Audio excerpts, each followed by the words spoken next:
Bueno, pues haciendo una mini síntesis del artículo primero del credo, se concentró en unas cuantas palabras, en Dios creador. Y desde el punto de vista filosófico, voy a dar el argumento que espero que puedan asimilar y nunca olvidar. No es el argumento teológico que ya vimos, no es el argumento histórico, tampoco es el argumento religioso. Lo que voy a decir a continuación es valiosísimo para que tenga un fundamento filosófico. Porque si es verdad en filosofía, es verdad en religión y en teología. Principio universal establecido por Santo Tomás de Aquino. ¿Cuál es ese principio filosófico universal que nos lleva a creer en Dios Padre, creador de todas las cosas? De todas las cosas, visibles e invisibles. Muy sencillo. Ningún ser puede decidir ser antes de ser. Repito el principio. Ningún ser puede decidir ser antes de ser. Necesita otro ser que le dé el ser. Y en la cadena de causas, hacia atrás, no podemos prolongar la cadena hasta el infinito, porque entonces la cadena de seres nunca comenzaría. Es así que la cadena de seres comenzó, luego hay uno que no necesitó comenzar. ¿Quién? El primer motor, el que ya estaba, el eterno, Dios Padre eterno, creador de todas las cosas. Aquí viene la filosofía del sentido común a reforzar poderosísimamente la teología cristiana, la teología católica, nuestra fe y nuestra manera racional de entender lo formidable, lo maravilloso, lo contundente que es nuestro credo. Porque nuestro credo no es un conjunto de fantasías, como el credo en la Trimurti hindú, o en Buda en el lejano oriente, o en el poder, o en el dinero, o en la riqueza, o en la fama. No, nuestra creencia no es solo una creencia. Más que una creencia, es una certidumbre. ¿En qué? En que todo ser para ser necesita de un creador o de una causa eficiente. Sin la causa eficiente y sin el creador no puede haber absolutamente nada. ¿Por qué? Porque ningún ser puede decidir ser antes de ser. Con eso que se aprendan le puede dar en la torre a cualquier ateo, a cualquier protestante, a cualquier sectario, a cualquier persona de bajo nivel intelectual que nos vaya a salir con que ¿y tú cómo crees en esas fantasías de Dios? Pues mira, ahí te va. Y cuerdas, directo a la mandíbula. Desde luego, en el video que voy a subir mañana, eso que acabo de decir, vale la pena que lo repasen, hasta que lo vuelvan un pensamiento habitual. Así que, hecho el resumen del primer artículo que nos llevó 2 o 3 sesiones, 3, vamos a comenzar con el artículo 2 del credo. ¿Qué dice el artículo 2 del credo? Y creo en Jesucristo, su único Hijo, Señor nuestro. No solo es necesario a los católicos creer en un Dios único.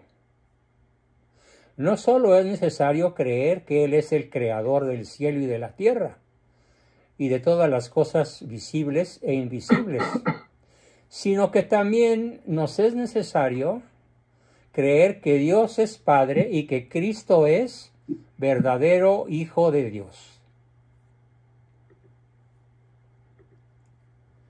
No basta pues la creencia en Dios Padre. Necesitamos creer que Cristo es verdadero Dios y verdadero Hijo de Dios. Lo cual, como lo dice el bienaventurado San Pedro, en su segunda epístola canónica, capítulo 1, dice: La creencia en Cristo no es una fábula. Conste, está hablando Pedro. Pedro el que lo negó. Pedro el que fue su discípulo muy cercano. Pedro el que Cristo eligió para ser la cabeza de su iglesia.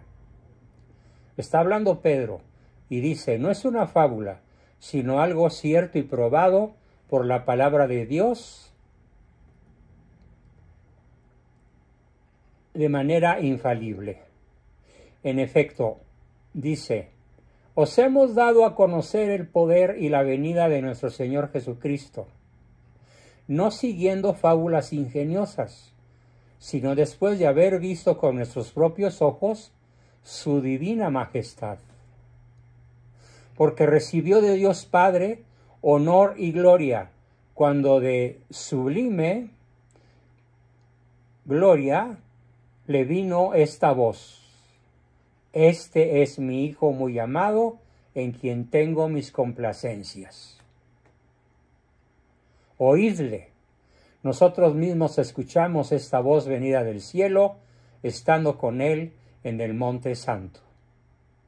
Recuerden que había 3 apóstoles en la transfiguración del Señor, que fue justamente cuando ellos escuchan, Pedro, Juan y Santiago, la voz de Dios decirles: Este es mi Hijo bien amado, en quien tengo mis complacencias. Para que los apóstoles no tuvieran ninguna duda de que el hombre al que veían, 1,85 de estatura, 90 kilos de peso, hermoso, ejemplar perfecto de la raza judía, no era una aparición, no era un fantasma, no era un humano cualquiera, sino era verdadero Dios y verdadero hombre e Hijo de Dios Padre. Por revelación a los 3 principales apóstoles, hecha directamente por la voz de Dios que les atruena: Este es mi Hijo bien amado, en quien tengo mis complacencias. Y luego el mismo Jesucristo en muchas ocasiones llama Padre suyo a Dios y se dice a sí mismo Hijo de Dios, por lo cual los apóstoles y los santos padres pusieron entre los artículos de fe que Cristo es Hijo de Dios, al decir: y en Jesucristo su Hijo, esto es, Hijo de Dios. Pero hubo algunos herejes, como siempre. Ahora pululan más que nunca, incluso en el interior del Vaticano. Y ya veremos la semana que entra algunas de las terribles diabluras que andan haciendo, aparentemente sin ninguna autoridad que los contenga, los regañe, los anatematice o los ponga quietecitos y callados. Y en aquella época hubo muchos herejes que no creyeron en Cristo, verdadero Dios y verdadero hombre, o creyeron en él pero de modo perverso. Por ejemplo, un tal Fotino, que le faltaba un tornillo parece, dice que Cristo no es Hijo de Dios, sino tal como lo son los varones virtuosos, que por vivir honestamente y por cumplir con la voluntad de Dios, merecen ser llamados hijos de Dios por adopción. Y que de esta manera Cristo, que vivió honestamente e hizo la voluntad de Dios, mereció ser llamado Hijo de Dios. Es una verdadera brutalidad lo que asienta Fotino en sus numerosos escritos heréticos. Que Cristo es Hijo de Dios solo en sentido figurado, porque es una buena persona. Así que cualquiera buena persona, cualquiera de nosotros, también es hijo de Dios en el sentido en el que Cristo lo es. Qué cosa más absurda y jalada de los pelos. Y también sostiene que Cristo como persona, Fotino sostiene que Cristo como persona no existió antes de la bienaventurada Virgen, sino que empezó a existir cuando fue concebido por ella. Y nosotros los católicos sabemos que el Verbo ya existía. ¿Desde cuándo? Desde infinito tiempo atrás, consubstancial al Padre y al Espíritu Santo. El Verbo no empezó a existir cuando la Virgen se embarazó del Espíritu Santo. Lo que empezó a existir fue el cuerpo de Cristo, hecho hombre, el Verbo encarnado, pero no Cristo como tal. Cristo, pues, ya existía, y eso es lo que Fotino niega. Y dice Santo Tomás, Fotino, torpe, estúpida, así dice él, torpe y estúpidamente, erró doblemente. Primero, por no decir que Cristo es verdadero Hijo de Dios, según la naturaleza. Y en segundo lugar, al decir que Cristo empezó a existir en el tiempo en cuanto a su todo ser, mientras que nuestra fe afirma que Él es Hijo de Dios por naturaleza y que lo es ab eterno. Ab a eterno, en latín, desde la eternidad, ab eterno. Y en todo eso tenemos testimonios expresos contra Fotino en la Sagrada Escritura. Por aquí estoy viendo una participación de Jorge Luis que dice, Fotino de Sirmio, en latín Potinus, Galacia, o sea, la actual Francia, en el año 300, fue un obispo romano del siglo IV, considerado por los cristianos micenos como hereje. Por los cristianos nicenos, niazancenos, es decir, por los cristianos que ya creían en el símbolo de los apóstoles tal y como nosotros lo creemos. Así que existen testimonios expresos contra Fotino en la Sagrada Escritura. En efecto, sigo con Santo Tomás después de haber participado yo bastante. En efecto, contra lo primero, la Escritura dice no solo que Cristo es Hijo de Dios, sino que Cristo es Hijo único. Es el unigénito. Como lo dice Juan, el Hijo único que está en el seno del Padre, y Él nos lo ha contado. Y contra lo segundo, contra la segunda herejía de Fotino, en Juan 8 leemos, antes de que Abraham fuese, yo soy.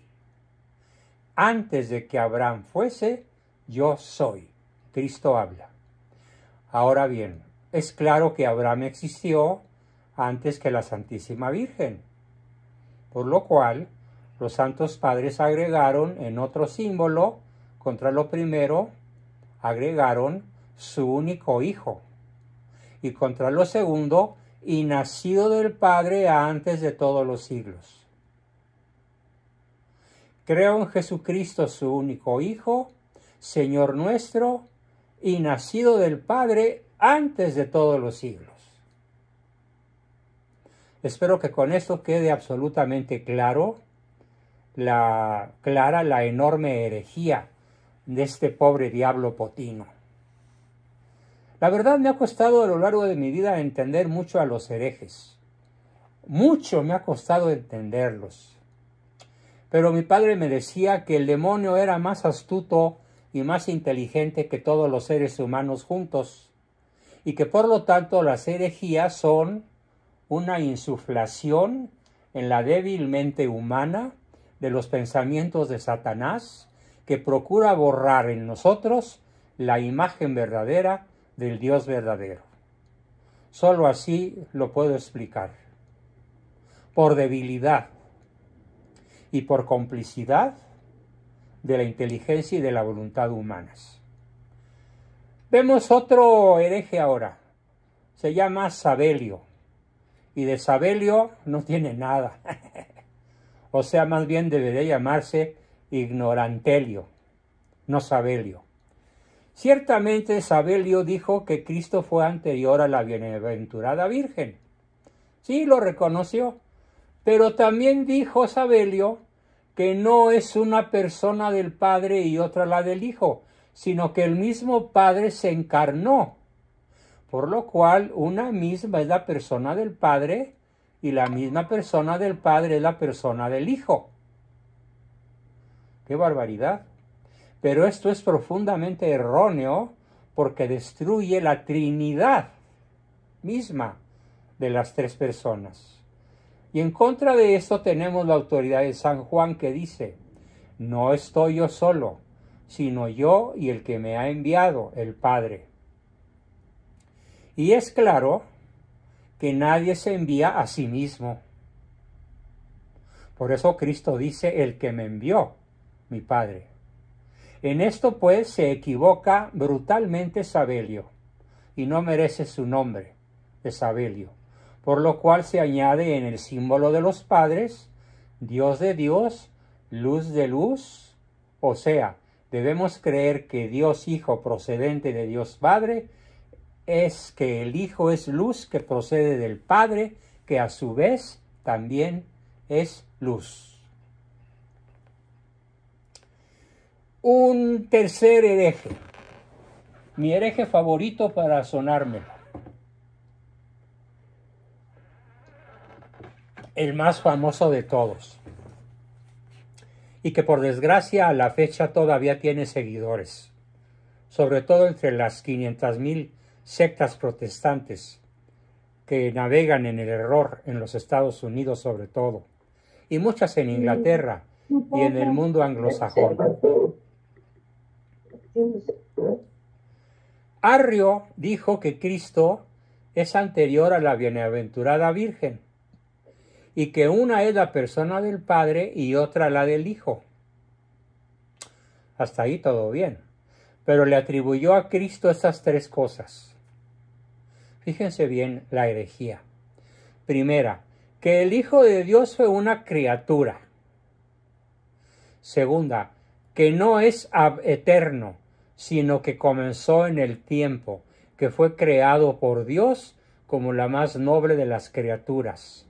No existe eterno, lo cual es la principal herejía. Y tercera herejía, que Dios Hijo no es de una misma naturaleza con Dios Padre, y que por lo tanto, ahí les va, y que por lo tanto, Cristo no es verdadero Dios. Es el primer hereje que niega la divinidad de Jesucristo, como para apedrearlo. Pero todo esto es igualmente estúpido y erróneo, y contra la autoridad de la Sagrada Escritura. Pues dice San Juan: yo y el Padre somos una sola cosa. Es evidente que en cuanto a la naturaleza, y por lo tanto, como el Padre siempre ha existido, también siempre ha existido el Hijo. Y así como el Padre es verdadero Dios, también lo es el Hijo. Esto fue lo que Arrio no pudo asimilar ni aceptar, por soberbia intelectual, por soberbia espiritual, por soberbia emocional, por creerse él más poderoso, más sabio que toda la revelación que ya había corrido varios siglos. Por lo cual, donde se dice por Arrio que Cristo fue una criatura, en contra se dice por los padres en el símbolo. Dios verdadero de Dios verdadero, no es una criatura, es Dios verdadero de Dios verdadero, porque criatura es el ser creado, y Cristo no fue creado en el sentido de su divinidad. Cristo es engendrado en el vientre de María, pero ya existía como Dios consubstancial al Padre. Eso lo negó Arrio.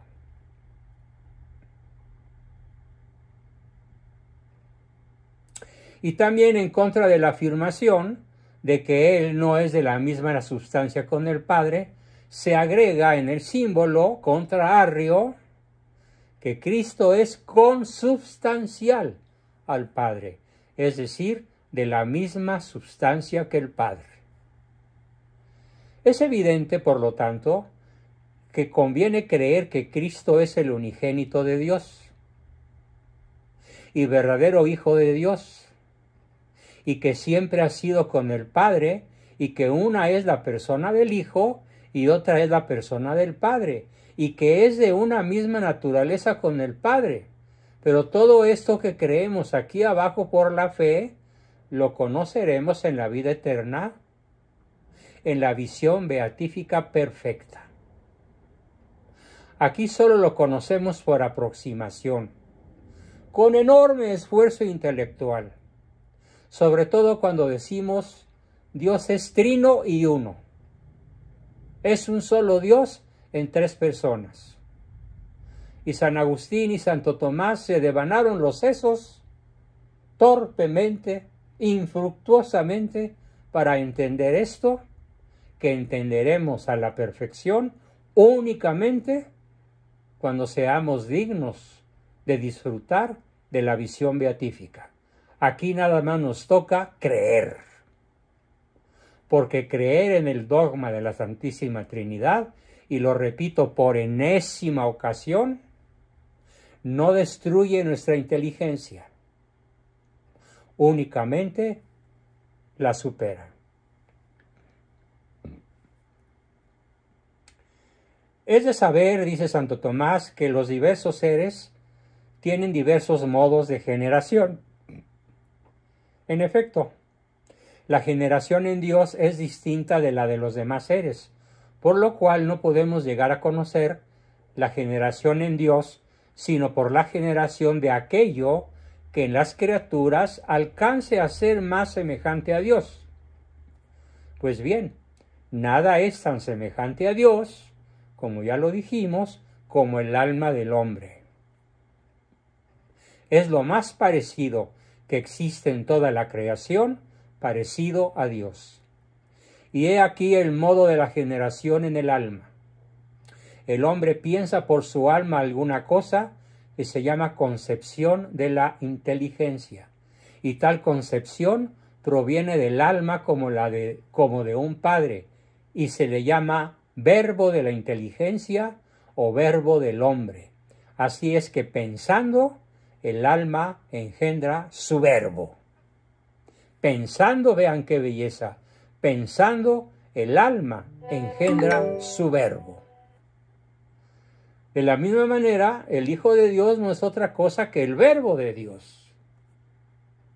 No como un verbo proferido afuera, porque tal verbo pasa, sino como un verbo concebido interiormente, por lo cual ese verbo de Dios es de una misma naturaleza con Dios e igual a Dios. De aquí que hablando San Juan acerca del verbo de Dios, a los tres herejes destruyó: a Sabelio, a Potino y al mismísimo Arrio. A los tres herejes destruyó. Primero la herejía de Fotino, que es aniquilada con estas palabras: en el principio era el verbo. En segundo lugar, la herejía de Sabelio, cuando dice: y el verbo estaba en Dios. Y en tercer lugar, la herejía de Arrio, cuando dice: y el verbo era Dios. Pero el verbo es una cosa en nosotros y otra en Dios. En efecto, en nosotros nuestro verbo es un accidente. Y en Dios el verbo de Dios es lo mismo que el propio Dios, por no haber nada en Dios que no sea la esencia de Dios. Dicho de otra manera, Dios no tiene accidentes, es decir, no tiene tamaño. Es un accidente. No tiene color, es un accidente. No ocupa espacio, es un accidente. No es un viejito barbón, no es un accidente. Dios es esencia pura y su verbo es esencia pura. es el mismo propio Dios, porque no puede haber nada en Dios que no sea la esencia de Dios. Ahora bien, nadie puede decir que Dios no tenga verbo, porque ocurriría que Dios sería ignorantísimo si Dios no tuviera verbo, pero como Dios siempre ha existido, también ha existido siempre su verbo. Ese verbo que dijo, hágase la luz, y la luz se hizo. Y separemos las tinieblas de la luz, y las tinieblas se separaron de la luz. Y hágase la tierra y pueblen en ella todos los animales, etcétera, etcétera, y así fue. Y hagamos al hombre a imagen y semejanza nuestra. Todo eso es el verbo de Dios. Y como el artesano lo hace todo conforme a la forma que preconcibió en su inteligencia, lo cual es su verbo, de la misma manera Dios lo hace todo por su verbo, como por su arte. Todas las cosas fueron hechas por Él. Pues bien, si el verbo de Dios es hijo de Dios, y si todas las palabras de Dios son cierta semejanza de ese verbo, en primer lugar debemos oír con gusto las palabras de Dios, pues la señal de que amamos a Dios es que con agrado escuchamos sus palabras. Repito, en primer lugar debemos oír con gusto la palabra de Dios, pues la señal de que amamos a Dios es que con agrado escuchamos su palabra. En segundo lugar, debemos creer en las palabras de Dios, porque gracias a esto habita en nosotros el verbo de Dios. Esto es Cristo, que es el verbo de Dios, conforme al apóstol, que Cristo habite por la fe en vuestros corazones. Dice San Juan, el verbo de Dios, le dice a los herejes, no habita en vosotros. El verbo de Dios no habita entre nosotros, les dice a los ateos, a los masones, a los cuatrotes, a los que despeñan a las naciones en el comunismo, a los que van contra la ley natural, a los practicantes y a los propaladores de la ideología de género. A todos ellos les dice, el verbo de Dios no habita entre vosotros. Solamente habita cuando amamos a Dios, escuchamos con gusto sus palabras y las hacemos una forma práctica de vivir y de tomar decisiones en la vida cotidiana. En tercer lugar, es menester que continuamente meditemos en todo esto que estoy explicando hoy. Continuamente meditemos en el verbo de Dios que habita entre nosotros, que habita en nosotros, porque debemos no solo creer, sino también meditar. Pues de otra manera lo primero no nos aprovecha, y tal meditación sirve mucho contra el pecado. La persona que medita, soy templo vivo del Espíritu Santo. Cristo habita en mí. Qué difícil es que incurra en pecado. Porque qué maravilloso es conservar en mi mente y en mi corazón y en mis propios miembros esa certeza de que dentro de mi corazón he guardado tus palabras para no pecar contra ti. Y otra vez acerca del varón justo se dice en el Salmo 1, en la ley de Yahvé medita de día de noche, en la ley de Yahvé medita de día y de noche, por lo cual se dice de la Santísima Virgen, lo dice Lucas, que conservaba todas esas palabras meditándolas en su corazón. Así es, la Virgen María conservaba todas las palabras de su Hijo meditándolas en su corazón, porque sabía que era Madre de Dios. En cuarto lugar, es menester que el hombre comunique, como en esos momentos tengo el privilegio de hacerlo, y ustedes tienen también el privilegio la oportunidad y la obligación de hacerlo con su familia, con sus amigos, con sus hijos, con sus adversarios ideológicos y con cuanta persona se cruce en su camino. Es menester que el hombre comunique la palabra de Dios a los demás. Es menester, es indispensable, es necesario, advirtiendo, predicando e inflamando.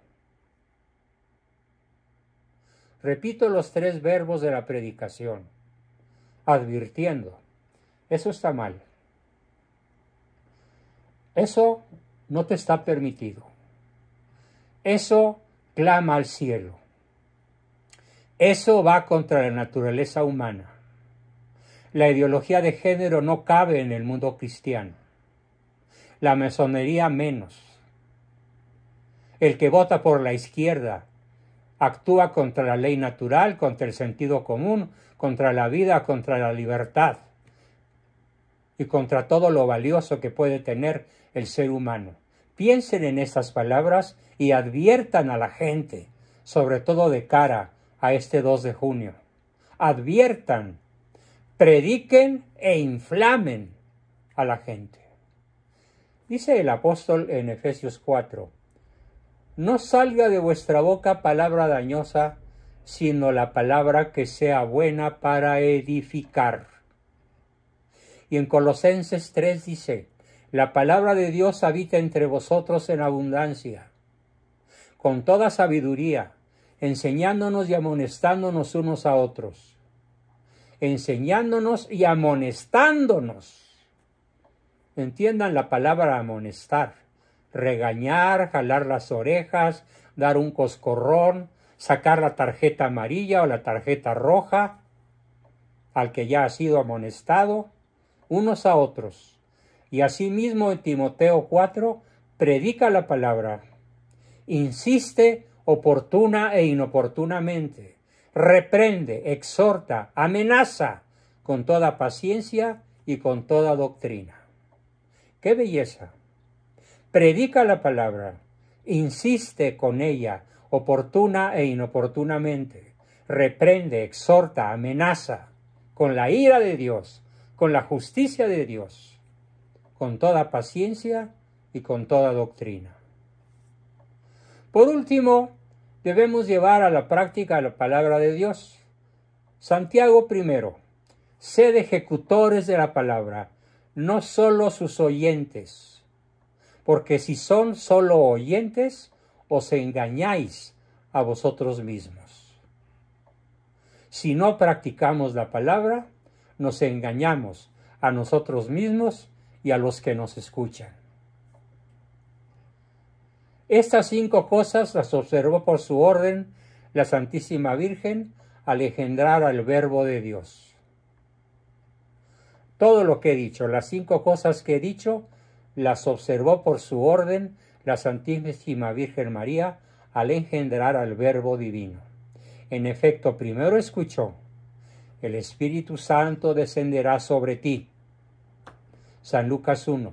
En segundo lugar, consintió gracias a la fe y exclamó, emocionada y obediente, he aquí la esclava del Señor. En tercer lugar, le tuvo y llevó en su seno, gozosamente, no como las madrezuelas de ahora, que ven en el hijo una carga, sin serlo jamás. Ni siquiera cuando es un embarazo o un parto difícil puede decirse que el hijo es una carga. Eso déjenselo a la mujer posmoderna y pagana. La maternidad jamás será una carga, en ningún sentido y bajo ninguna circunstancia. Solo para la mujer pagana. A ella la puedo entender, mas no justificar. En cuarto lugar, dio a luz. En quinto lugar, lo nutrió y lo amamantó, por lo cual la Iglesia canta. Al mismo Rey de los ángeles, la sola Virgen lo amamantaba con su pecho lleno de cielo. Al mismo Rey de los ángeles, la sola Virgen María lo amamantaba con su pecho lleno de cielo. Bien, hasta aquí mi exposición del día de hoy, para dar paso a sus preguntas, comentarios, dudas, aportaciones, etc. Pauso y continúo. Adelante, por favor.